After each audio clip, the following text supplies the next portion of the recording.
Había una vez un ser que era tan sensible, que se llamaba a sí mismo, un poco en chiste, el sentidor. Él decía de sí mismo que era un sentidor, como si ese fuera el rol o la función o algo así en la vida de él.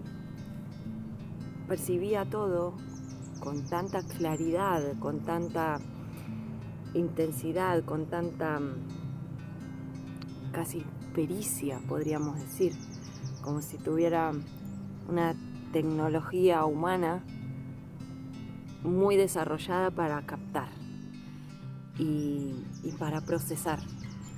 Entonces, todas las situaciones, los objetos, las sustancias y sus propias emociones eran cantidades enormes de información para este ser. Entonces, con el tiempo, se fue dando cuenta que la clave estaba en eso, en las cantidades. Y que cuanto más ajustada era la cantidad de aquello que le llegaba, tanto desde lo interno como desde el exterior de sí mismo, cuanto más ajustada era a lo que él estaba en cada momento necesitando, esa cantidad, mejor era la experiencia para él y más posible le resultaba transitarla. Y cuando era al revés, cuanto más cantidad de encuentro, de sustancia, de propias emociones, de información, de objetos, de comida, de bebida, cuanto más cantidad,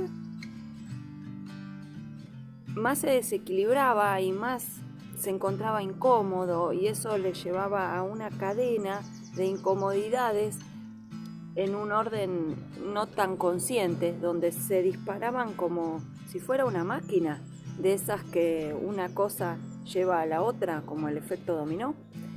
Se disparaban en cadena, en sucesión, una cantidad de situaciones incómodas que él luego ya no sabía cuál era el origen de la incomodidad, no sabía dónde tenía que regular porque ya había perdido ese origen y entonces no sabía dónde estaba en esa máquina de incomodidad sucesiva, no sabía dónde estaba el lugar donde frenar.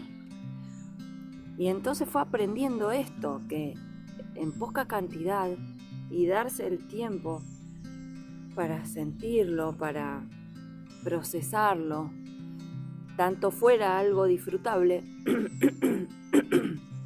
como algo que no, si se daba el tiempo y lo podía respirar y podía darse el permiso de sentir lo que viniera en esa experiencia, sin ponerle la etiqueta de algo que él ya conocía antes, sino permitirse la novedad de ese momento y de esa experiencia. Y en pocas cantidades esto le era más posible.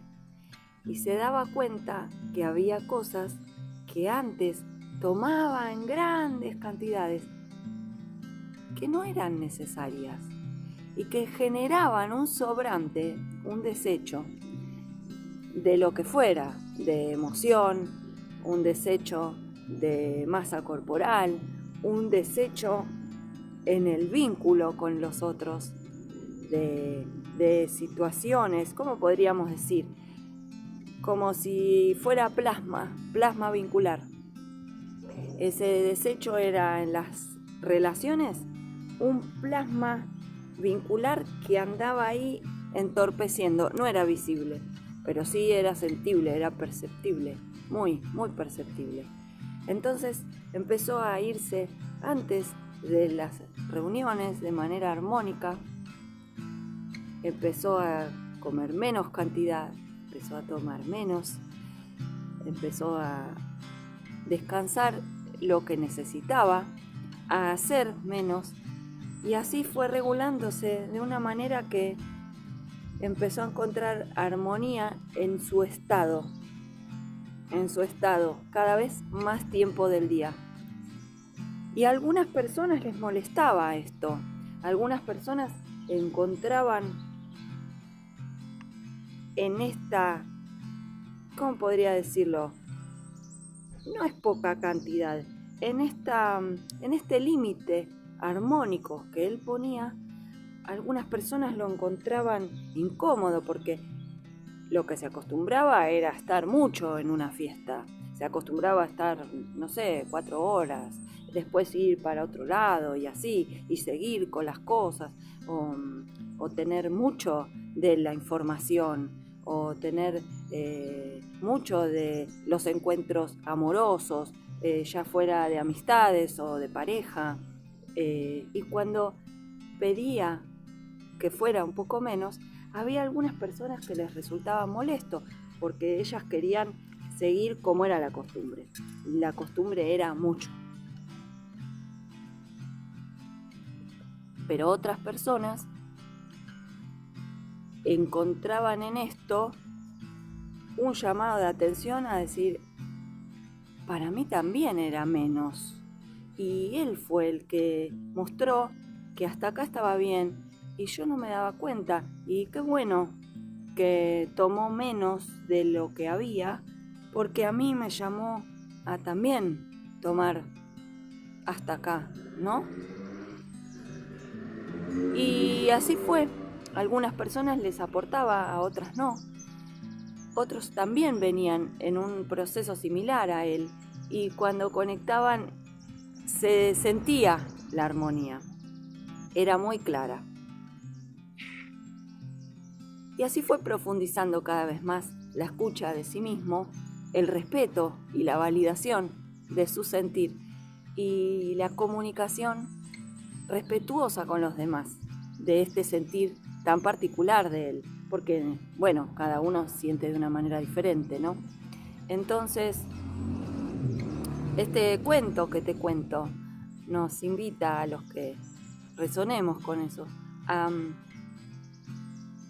transitar con más atención por nosotros todas las experiencias del día y a estar mucho más atentos, y con esto cierro, a tu punto de saciedad, que varía en cada momento.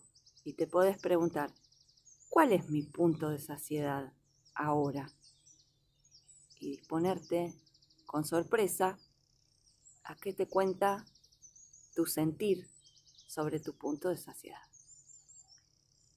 Si te sirvió, compartilo con quien te parezca que le puede hacer un aporte. Nos vemos en otro video.